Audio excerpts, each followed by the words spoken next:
Assalamualaikum warahmatullahi wabarakatuh. Perkenalkan, nama saya Siti Sarah. Saya merupakan mahasiswa semester 3 dari Universitas Terbuka dengan Fakultas FHISIP dan Prodi Ilmu Komunikasi.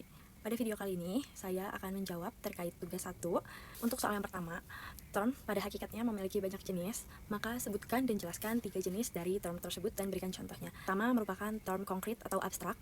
Untuk term konkret atau abstrak itu biasanya merujuk pada benda-benda yang bisa dilihat atau disentuh. Untuk contohnya sendiri biasanya seperti meja, alat tulis, manusia. Sementara untuk term abstraknya itu kebalikan dari term konkret, yaitu mengenai perasaan, hal-hal yang tidak bisa dilihat seperti kesedihan, rasa bahagia, rasa tenang, mengenai cinta ataupun bahkan keadilan. Lalu untuk yang kedua, ada term umum dan term khusus. Untuk term umum sendiri biasanya seperti hewan peliharaan.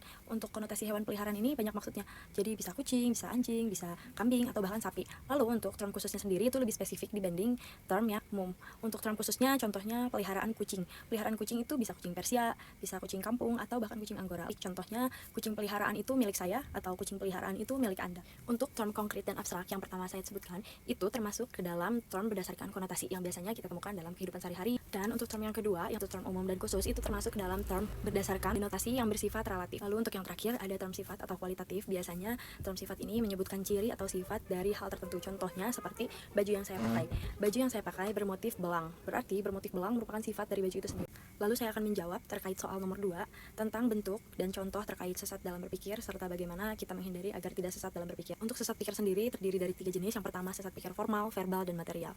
Untuk sesat pikir formal merupakan rangkuman pengetahuan yang dimana dalam penrumusannya kita bisa dibuat keliru atas pernyataan dari rangkuman tersebut. Biasanya sesat pikir dalam jenis formal ini sering dilakukan karena mirip dengan cara menetapkan kesimpulan dari salah satu bagian, kesimpulan yang mengingkari. Lalu untuk sesat pikir yang kedua yaitu sesat pikir verbal yang merupakan kekeliruan dalam penalaran kata-kata dengan penggunaan kalimat yang salah atau bermakna ganda. Contohnya ada susunan pikir yang memiliki 4 konsep, namun pada seharusnya dia hanya ada 3 konsep sehingga memiliki pengertian yang berganda dan membuat pembaca akan keliru. Konsep dalam sesat berpikir ini biasanya digunakan bagi konsep yang memiliki bermakna ganda dari konsep tengahnya. Contohnya, semua rumah mempunyai halaman, buku logika ini mempunyai halaman, maka buku logika ini merupakan rumah. Kata halaman tadi merupakan konsep tengah yang bermakna ganda dalam suatu susunan pikir. Untuk sesat pikir yang ketiga merupakan sesat pikir material, merupakan keliru dalam penalaran yang berdasarkan dari isinya. Dari sebelumnya yang tadi kata-kata, namun untuk yang material ini berdasarkan isinya. Seperti kenyataan yang dapat disengaja atau tidak disengaja untuk disesatkan. Contohnya seperti membuat kesimpulan umum dari contoh yang terlalu sedikit. Untuk contohnya, biasanya aku kenal orang Medan itu kasar. Berarti semua orang Medan adalah orang yang kasar. Biasanya sesat pikir ini menarik kesimpulan dari bukti yang terlalu sedikit dan tidak mewakili secara keseluruhan kenyataan yang berdasarkan dari 1 atau 2 contoh, padahal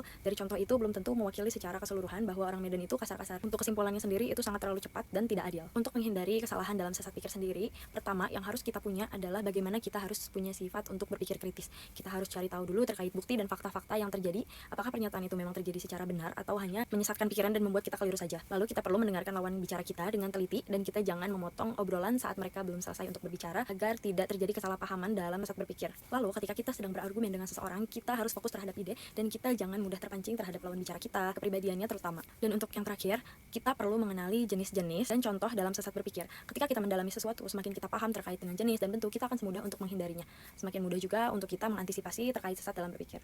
Untuk jawaban yang saya jawab sendiri, tentunya saya juga berdasarkan dari sumber referensi modul yang saya punya. Untuk jawaban nomor 2, saya jawab dari buku halaman 2.35, 2.34 dan 2.33. Lalu untuk jawaban nomor 1 sendiri, teman-teman bisa cari dan baca di halaman 2.15 dan selanjutnya. Video saya kali ini, semoga video ini dapat membantu dan bermanfaat bagi teman-teman yang menonton. Semoga saya bisa mendapatkan nilai yang maksimal. Terima kasih. Wassalamualaikum warahmatullahi wabarakatuh.